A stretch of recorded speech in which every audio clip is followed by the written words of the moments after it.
Olá, sou eu de novo, professor João Quadros, e vou agora falar um pouquinho sobre Arduino avançado. Na verdade, a gente vai falar mais sobre o chip AVR, o ATmega, tá bom? Da arquitetura AVR. E com isso a gente vai fazer o link com o Arduino, tá? Para vocês entenderem mais. E tem coisas aqui um pouquinho mais pesadas. Vão exigir que você saiba um pouquinho de eletrônica, de arquitetura de computadores, tá certo? Mas, digamos assim, é um conhecimento que se você adquirir e trabalhar com ele, vai te dar muita coisa positiva para trabalhar com esse ambiente Arduino. Bem, a gente já viu isso aí. Esse é o nosso Arduino. É uma placa de interface e ele tem o quê? Ele tem um microcontrolador tipo System on Chip, ou seja, está na placa, tá? Com CPU, na verdade essa placa é uma interface que facilita o acesso às interfaces de entrada e saída digitais analógicas, serial e etc. Tá certo? Então a gente já falou um pouquinho sobre isso. O ATmega 328, que é o que a gente mais vai se fixar, tem 8 bits, tem um clock máximo de 20 MHz, tem 32K bytes de flash, ou seja, 32 mil posições possíveis para colocar programa. Algumas versões do AVR permitem até 256 KB, ou seja, 256 mil linhas de comando, tá ok? E 2 KB de RAM, né, em média. Bem, a arquitetura da VR é uma arquitetura chamada Harvard. Ela tem uma via de dados e uma via de programa. A memória de dados e programa são colocadas em lugares diferentes. A memória de programa é a flash. A memória SRAM é a de dados, tá certo? E também tem uma memória tipo constante para armazenar elementos constantes, que é a EEPROM, tá bom? É, Como está dito, no flash são a parte do programa, as instruções que vão ser executadas. E os dados na SRAM e as constantes no EEPROM, tá certo? Em média, as arquiteturas AVR permitem internamente na CPU delas uma EEPROM de 1K, de 1 KB aproximadamente.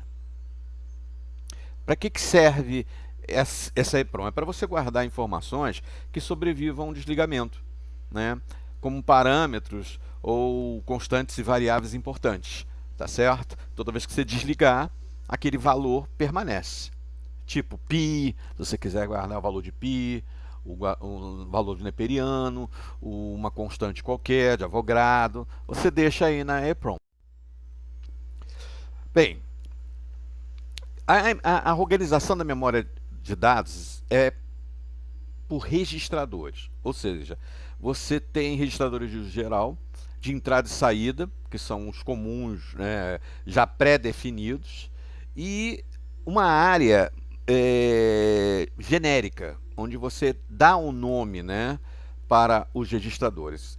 Bem, você tem de 187 a 190 bytes usados para registradores específicos, 32 bytes para registradores gerais, que são nomeados de R0 a R31, e 64 posições seguintes, onde você tem espaços para guardar registradores de entrada e saída, tá certo?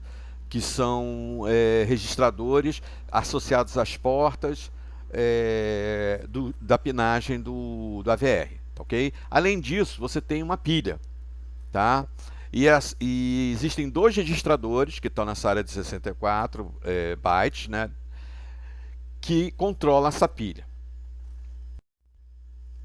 Essa é a arquitetura básica da CPU, né, do chip do AVR. Então, dentro dele, ele tem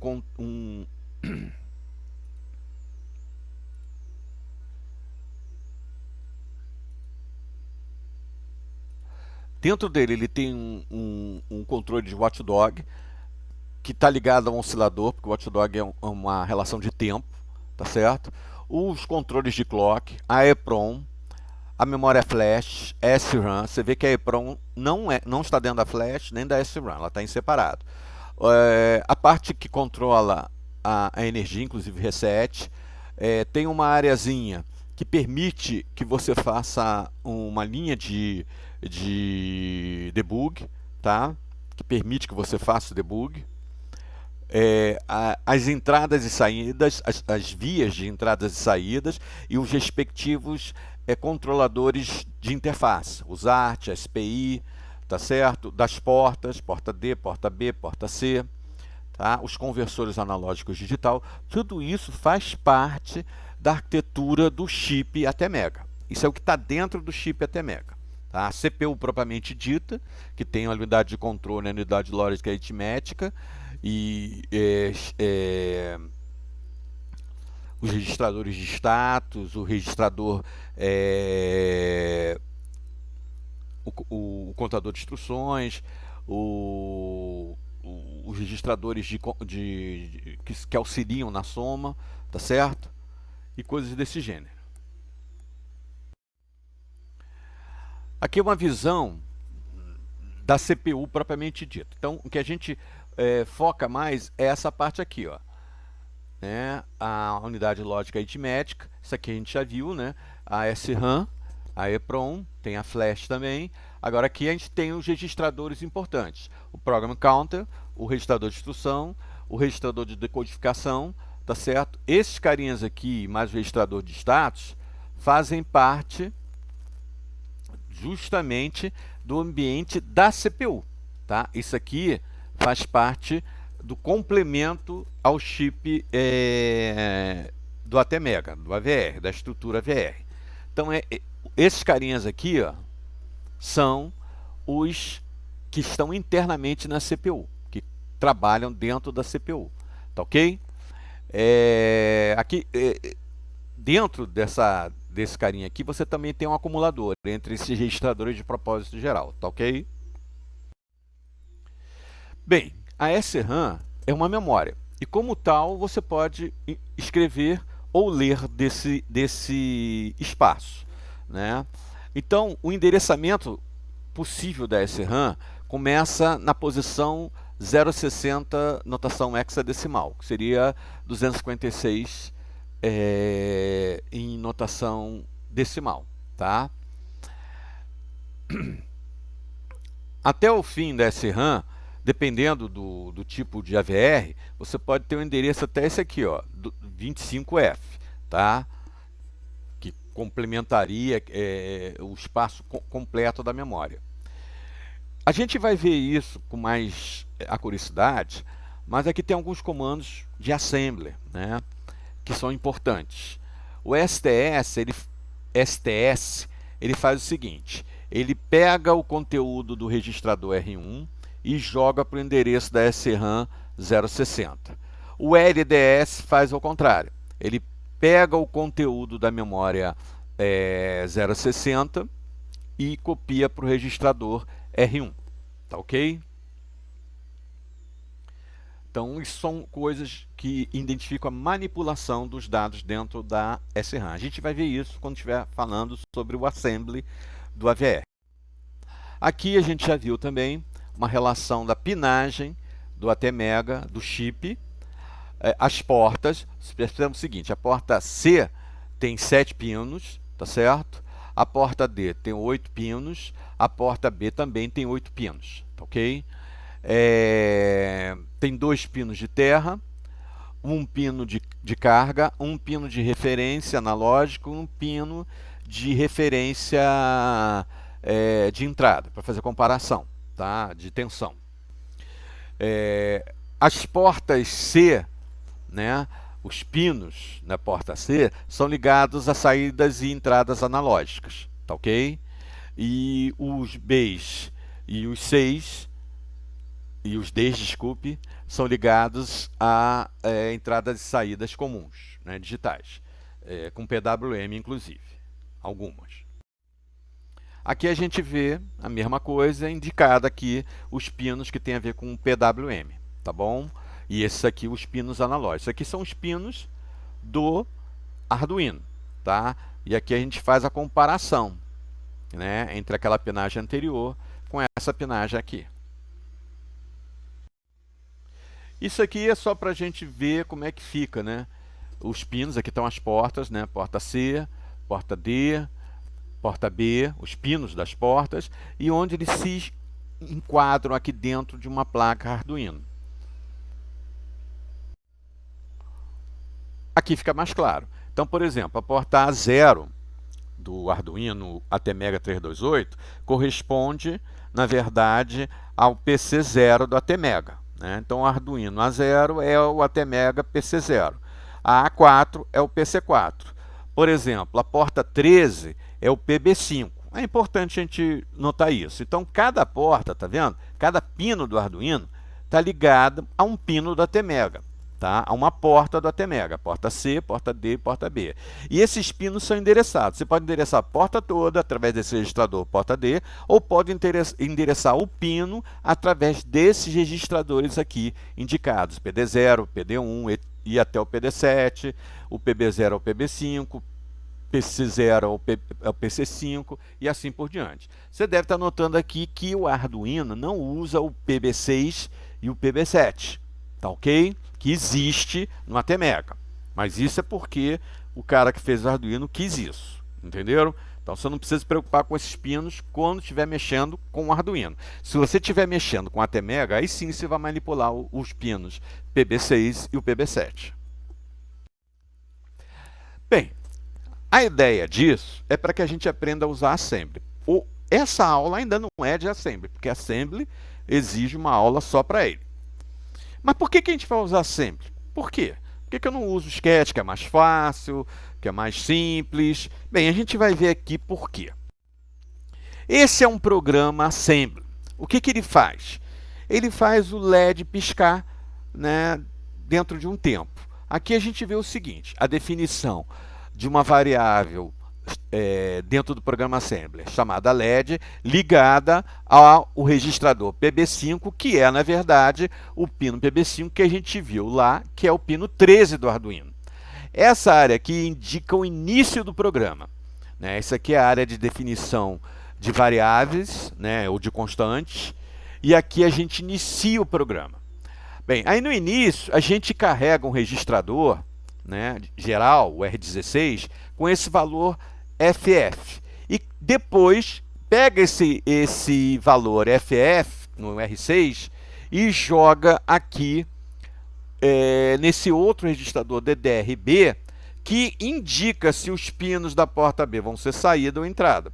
Neste caso, como estão todos com 1, ele é considerado como saída. Então, todos os pinos da porta B, são saída. Aí, eu pego um pino, né, que é o LED, o PB5, e coloco o pino em high, tá ok? Então, isso aqui é o dado. Isso aqui indica se é entrada ou saída. Isso aqui indica o valor do dado da porta. Então, pego a porta B, o PB5, né, o pino 5 da porta B, e coloco em estado high, tá? 5 volts. Então, 7. Aqui eu chamo uma subrrotina, atraso. Para que ela serve? Ela serve para fazer um contador qualquer. Ela pega esses registradores gerais aqui, R19, R17, R18, e fica decrementando. Eu boto 16 no R19, R17 e R18. São carregados com qualquer coisa. Isso aqui é só para gerar um tempo, um delay, tá certo? E depois eu faço o quê? Apago. Coloco o pino PB5, o pino 13 do Arduino, em low, tá certo? E depois chama atraso de novo. Então ele fica acendendo, apagando, acendendo, apagando, acendendo, apagando. E fica rodando nisso, tá? Fazendo um loop. Então isso aqui representa o loop. Isso aqui representa o pin mode, tá bom? Aqui representa o delay. Esse é um programa Assembly, simples e que faz uma coisa bem corriqueira. Você pega um LEDzinho, coloca uma ponta na porta 13, a ponta maior, e a ponta menor você coloca no terra, num protoportzinho. Você bota o LED ali, pega um jumper, liga a porta maior ao pino 13 e liga a perna maior no pino 13 e a perna menor no ground. E aí você carrega esse programa e ele vai fazer acender e apagar o LED. Isso é em Assembly. Isso é em C, ou C++. Esse é o C, C++ profissional, por assim dizer. Ele está usando essas bibliotecas aqui, tá? acf.h, avr/io.h. Aí ele começa a usar, definir umas funções. Colocar em high, colocar em low, né? Aí ele faz a mesma definição, né? Aqui no caso, nesse programa C, eu estou controlando o clock, eu estou botando 16 MHz, tá certo? Eu estou determinando que o tempo de delay é 200 milissegundos, né? E uso aqui as funções muito parecidas com a Assembler, né? Só que escritas na linguagem C, para fazer a mesma coisa, para fazer o LED acender ou apagar, tá ok? Aqui a gente tem o mesmo programa, quer dizer, faz a mesma coisa em Sketch. Caramba, tu leva até um susto, né? Você tem trocentas linhas na Assembler, quase um número igual de linhas em C e uma, duas, três, quatro, cinco, seis, 7 linhas em Sketch. Aí você pensa, Sketch é mais vantajoso. Realmente, para um programador não experiente, o Sketch. Para um programador intermediário para bom, o C ou C++. Agora, para um programador que quer realmente construir um sistema de microcontrole bem acurado e que não seja só uma brincadeira, aí tem que ser Assembly. E a gente vai ver agora por quê. Então vamos fazer a comparação do que se torna o programa C, Assembly e Sketch. Esse é o programa C. Olha quantas linhas em Assembly. Todo programa, né, que a gente coloca antes de virar executável, ele transforma tudo, né, seja em C, Java, o que for, em linguagem Assembly associada ao microcontrolador ou microprocessador. Essa é uma ideia de arquitetura de computadores. Como eu estou compilando para botar num AVR para um Arduino, ele gerou todas essas linhas aqui. Isso aqui são tudo comandos Assembly para o Arduino. Mas esse é o programa em C, tá? Eu estou pegando o objeto dele. Peguei aquele programa em C, compilei, mas só estou pegando o objeto, não estou pegando o executável. Aí olha só, a quantidade de linhas que ele colocou, né? Esse programa está fazendo a mesma coisa que aquele outro que eu fiz em Assembly. Mas olha só quantas linhas tem esse aqui. Aquele ali tem 30. Esse aqui já ultrapassou 30. Olha só. Tem essa coluna aqui e essa coluna, né? Só até aqui eu tenho quase 200 linhas de programa, né? Para fazer a mesma coisa que aquele programa em Assembly fez. E eu não botei aqui o código objeto do Sketch, que é bem maior. Olha a conclusão dessas comparações. O programa em Assembly parece complicado, mas ele tem só 30 bytes. Só isso. Ele só consome 30 bytes. O programa em C, quando eu compilo, ele parece menor do que o Assembly. Mas quando compilo, ele vira 344 bytes. 30 bytes são 30 instruções em Assembly. 340 bytes são 340 instruções em Assembly. Esses são os objetos, tá? E 1084 bytes são 1084 instruções em Assembly em Sketch. Aí você me pergunta, e daí? Cada instrução dessas consome um ciclo de instrução, que envolve busca, a gente vai ver depois mais acurado, busca da instrução, busca do operando, execução e distribuição da resposta, né? Na verdade tem um quinto estágio, né? Mas esses são os básicos, né? Então, olha só, que é o escrita, né, na memória.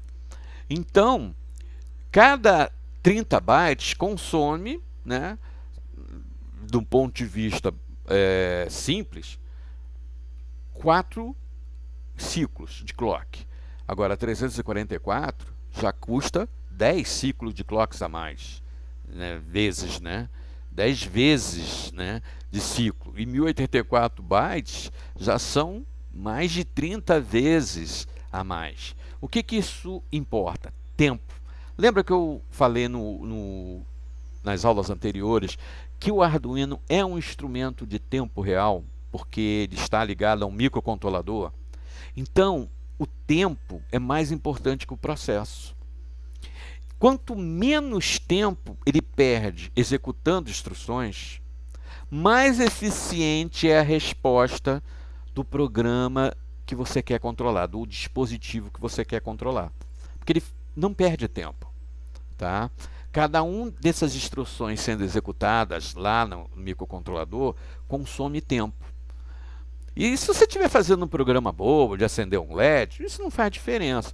Agora, se você estiver fazendo um programa de uma garra que tem que milimetricamente pegar um dispositivo que esteja numa posição X, o tempo pode ter uma influência muito grande. Tá certo? Se você quiser que um determinado dispositivo responda numa velocidade quase que imediata a um determinado impulso, o tempo passa a ser importante. Então, por isso que os programas profissionais do Arduino são programados em assembly. Tá? O Sketch, o C, são bons para a gente fazer coisas mais caseiras, mais simples. Mas quando a gente quer trabalhar com precisão, o Arduino tem que ser programado em assembly.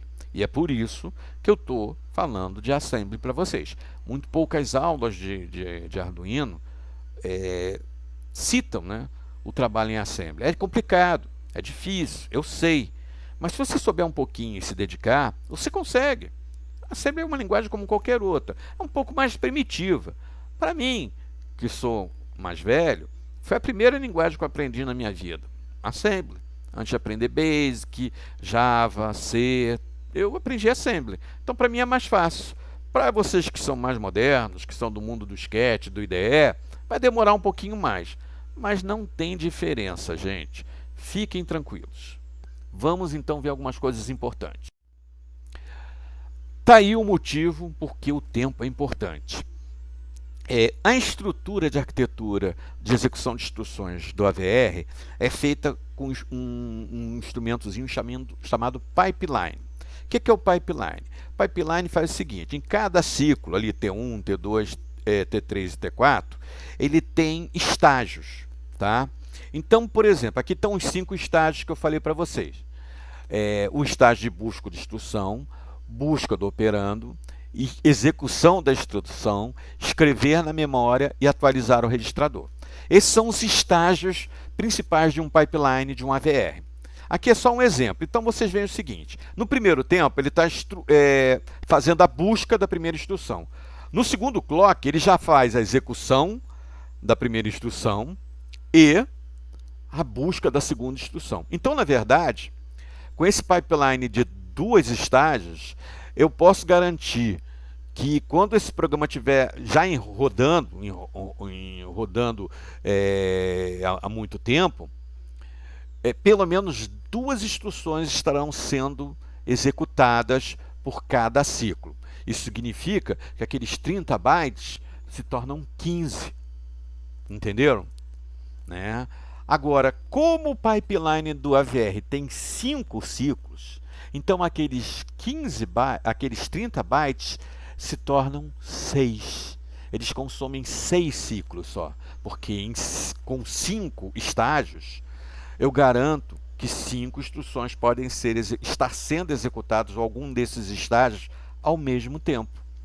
É isso que o pipeline faz. É uma estrutura de arquitetura de computação para aumentar a velocidade de execução de instrução.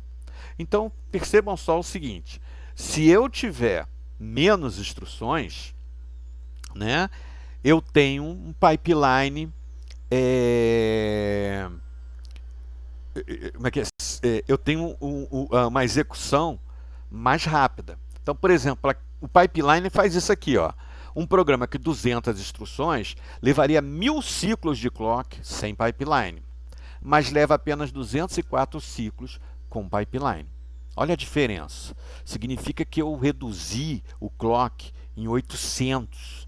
Gente, isso pode parecer pouco, já que o clock é 1 sobre 20 milhões de segundos, né? Mas no mundo computacional, cada clock conta muito. Às vezes é a diferença entre um flap de um avião levantar, baixar e salvar um avião de uma queda. Entenderam? Então é por isso que quando a gente vai mexer no Arduino profissionalmente, ou seja, na placa T-Mega, como profissionais, não só como para fazer robôs caseiros, mas para fazer dispositivos que funcionam, como por exemplo uma impressora 3D, né, um drone de captação atmosférica ou algo parecido.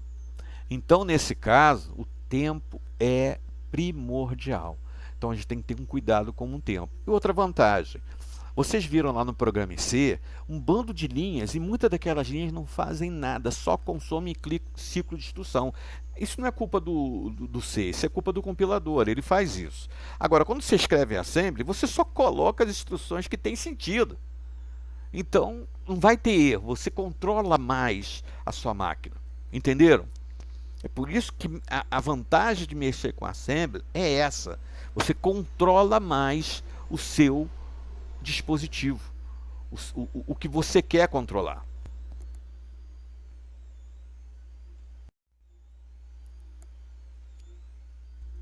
Bem, antes de programar em assembly, a gente precisa saber de algumas coisas. Vamos ver então o que a gente precisa saber. Primeiro, a gente já viu isso aqui. Os registradores da porta são super importantes. É com eles que a gente vai controlar, tá certo? As portas, a entrada e saída. Então, o porta A, B, C, D, né, é o registrador de dados. Ele também tem os pinos, né? PIN B, PIN B1, PIN B2 e assim por diante, que são esses aqui, tá bom? Desculpe, não são esses aqui não, desculpe. PB1, PB2, desculpe, tá? PB1, PB2, PB3, tá certo? Que são os pinos da porta associada. Então, o porta B é o registrador de dados, usado para escrever nos pinos. O PIN B é o registrador de entrada, usado para receber, para ler o conteúdo dos pinos. E o DDR-B é o registrador que diz se aquele pino é entrada ou saída. Quando é que ele é entrada? Quando o pino, o valor daquele pino estiver 0. E quando é que ele é saída? Quando o valor daquele pino estiver 1. E como é que eu sei qual é o pino? Simples, né? O DDR ele é um registrador de 8 bits. Ele começa da direita para a esquerda com o valor 0, 1, 2, 3, 4, 5, 6, 7. Então, se eu botar um na posição 4, eu estou dizendo com o pino 4, ou seja, o DDR-B. O pino 4, ou seja, o PB4 da porta B é saída. Entenderam isso? A gente vai ver na prática, mas isso é só para vocês terem uma ideia, tá?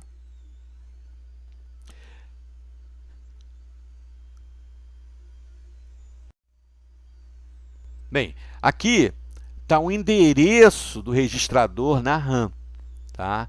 Mas você não precisa exatamente saber esse endereço. Você precisa saber o nome, né, e saber a função. O que a porta A faz? A porta A é o registrador para escrever, tá certo? O que a DDR-A faz? É o que indica se é saída ou leitura. O que o PIN A faz? Ele indica o endereço dos pinos de entrada, ou seja, ele recebe os dados de entrada.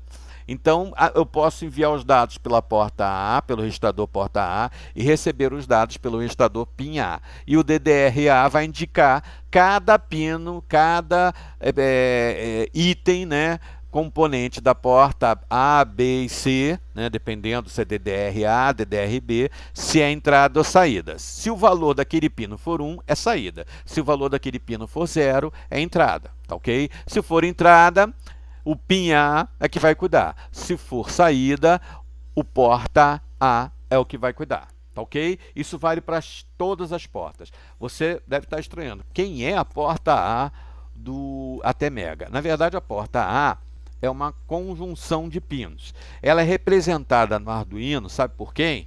Pelo jack da USB. Exatamente. O jack da USB é a porta A. E aí você não tem que se importar muito com essa porta, porque ela só serve para você carregar energia diretamente ao computador ou carregar seu programa. É para isso que serve a porta A. Para carregar o programa, tá? e para alimentar a energia a placa quando estiver ligada no computador. As portas importantes que a gente vai se importar é a B, a C e a D, tá ok? Aqui são os pinos, tá vendo? Associados, né? Então a gente tem o PIB7, PIB6. Olha, cada um desses carinhas aqui também são registradores, tá bom? Cada um desses caras também são registradores, tá ok? Como eu falei para vocês, o Arduino ele não tem acesso ao PIN, ao PB6 e o PB7, que é outra classificação que você pode botar aqui, tá ok? PB6 e PB7. Né? Aceita-se também esse PB7, PB6, PB5, aqui o PC6, PC5, tá? Tudo que for PIN, você pode tirar o IN na hora que você for programar em Assembler, tá bom?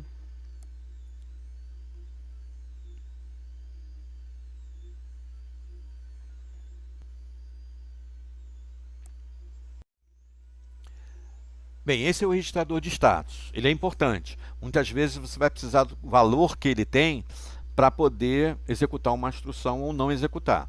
Quais são os status que ele faz? Bem, ele tem uma função. Ele é um acumulador também, tá bom? Ele é o registrador de trabalho, né?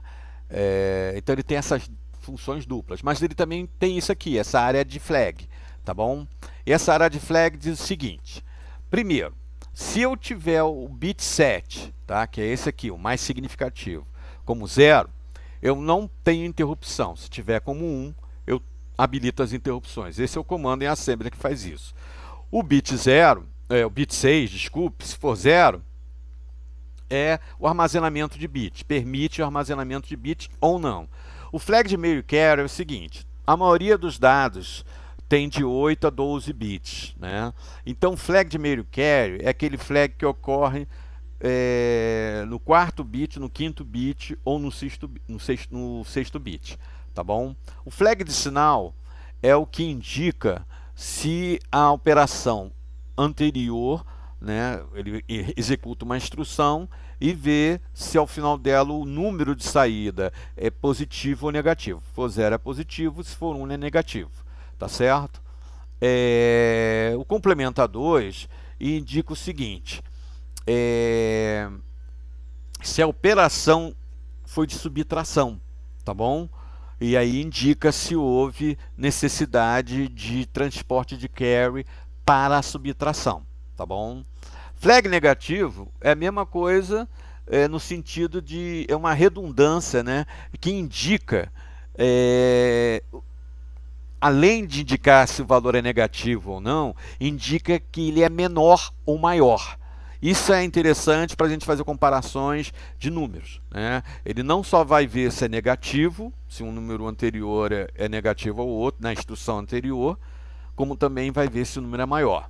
O flag 0 é só para dizer que a instrução deu 0, tá bom? Veja só, uma mesma instrução pode atualizar vários desses flags aqui. Por exemplo, uma instrução que dê sinal negativo vai mexer nesse flag negativo. E no 0 também, porque o resultado não vai ser 0. Tá? Uma instrução de complementa 2 pode mexer no meio carry ou no carry. Tá bom? E aqui são as instruções em Assembler que manipulam cada um desses bits. Mas, novamente, não tem sentido ver isso sem exemplo. E a gente vai ver exemplo disso.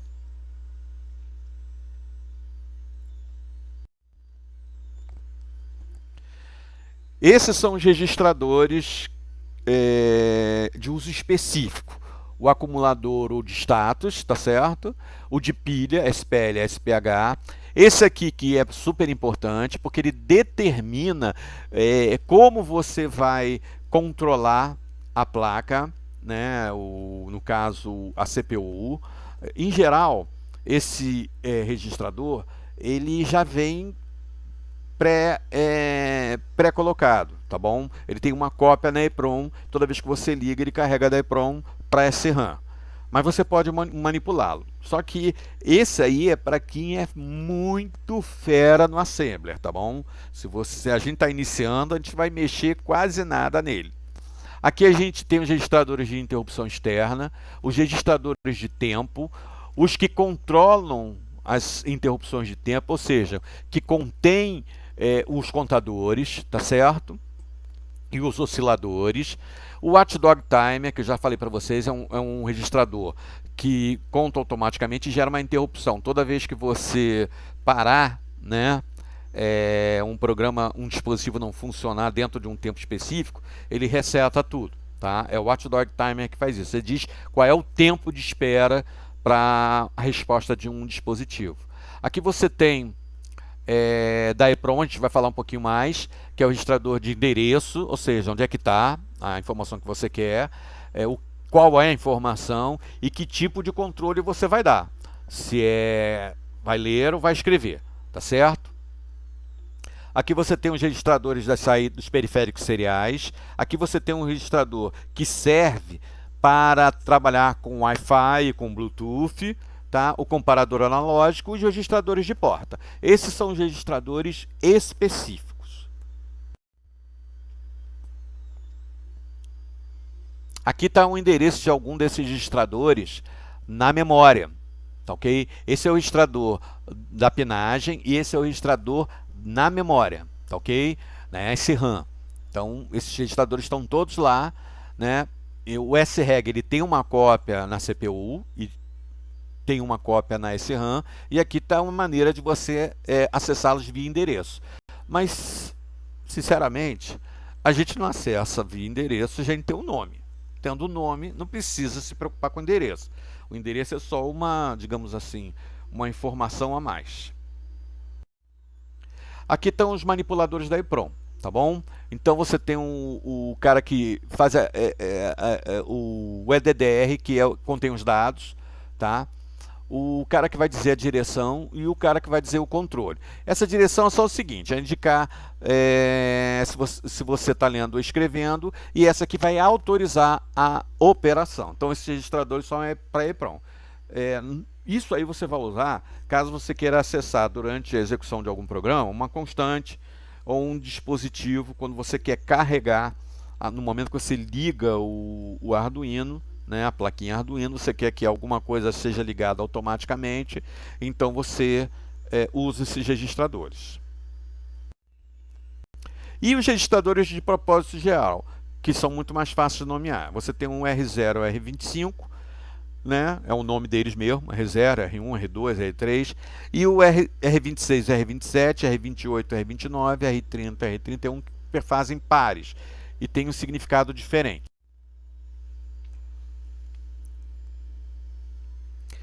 Os registradores X e Y, né, que são formados por o R27 e R26, o X, o R29 e o R28, o Y, eles são registradores para apontar endereços de 16 bits. Tá? Já o registrador Z, que também aponta para endereços 16 bits, ele serve para você trabalhar com memórias extensivas, para extensão de memória, tá ok?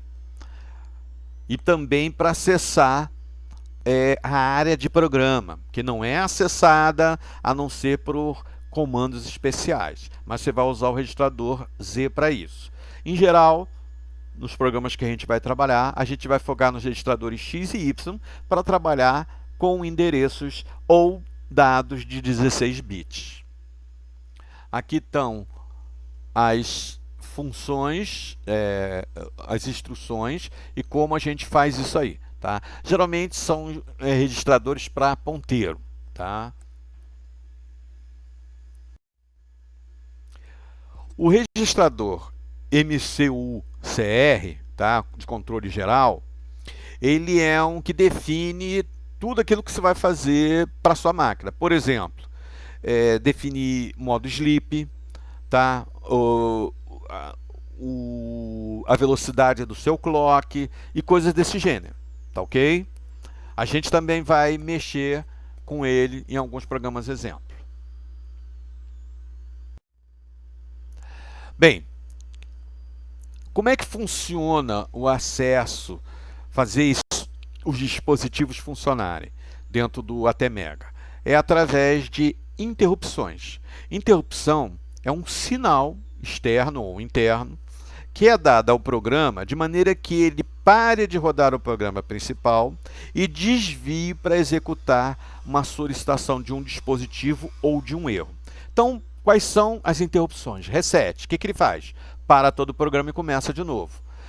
Um dispositivo que esteja ligado no int 0, int 1, ele vai, na verdade, enviar ou receber sinais. Toda vez que ele requisitar um envio de sinal, ele vai paralisar o programa e desviar para uma rotina de interrupção.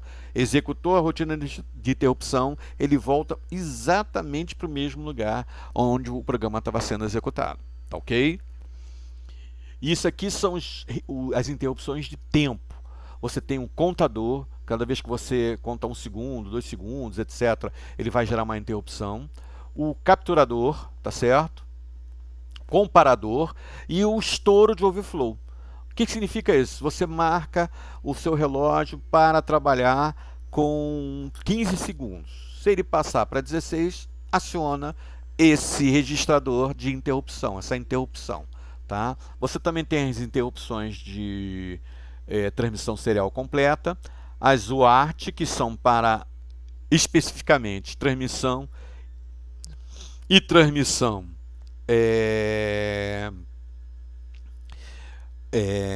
de dispositivos de comunicação tipo Wi-Fi ou Bluetooth, tá certo? E o comparador analógico. Essas são as principais interrupções. Então a gente tem aproximadamente, né, um cômputo geral, 14 instruções, exatamente, 14 interrupções, desculpe, capazes de serem controladas pelo ATmega, sendo que dessas 14 interrupções, desculpe, 1, 2, 3, 4, 5 são interrupções de timer, tá? Inclusive o watchdog timer, tá bom? Então a gente tem, na prática, 9 interrupções gerais, né? Sendo que uma reset, então a gente tem 8 gerais, assim por dizer, e 1, 2, 3, 4, 5, 6, desculpe. Temos 14 interrupções. 6 são de tempo, sobram 8. Uma do reset, sobram 7. Então, você tem 7 níveis de interrupção para dispositivos externos, sendo que alguns desses dispositivos são dispositivos seriais, analógicos ou digitais. Esse é o mapa de memória do ATmega. Conforme eu falei, você pode ter até 256K dependendo do tipo de ATmega para colocar programa. Então a memória de flash é uma memória de 16 bits, tá? Cada instrução ocupa 16 bits e só que na hora que você passa para CPU é uma linha de 8 bits, tá? Então cada instrução vai tomar 2 ciclos, né? Uma para a instrução e outra para o operando. Por isso que tem 16 bits, tá ok? Na memória RAM já é tudo 8 bits. Então você tem essa área de registrador geral, os 32, os 64 de entrada e saída, tá? Aquela parte dos registradores específicos, tá certo? Que pode ser acessada diretamente, né? Desculpe, os registradores específicos estão aqui. Aqui é uma área livre, onde você bota o que você quiser, as variáveis. E você pode acoplar outros AVRs e usar aquele registrador que a gente viu de extensão para acessar outras áreas de memória. Isso não é muito comum, tá? Mas pode ser usada. E a EEPROM, também é de 8 bits, serve para você colocar as constantes ou dados que você quer que sejam carregados imediatamente na hora que você ligar o seu Arduino.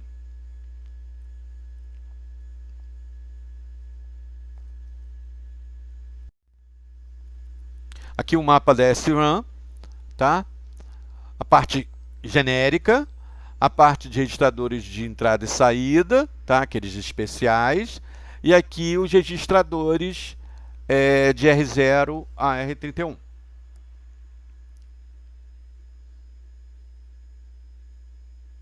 Só informando, o R081 não pode ser renomeado, tá?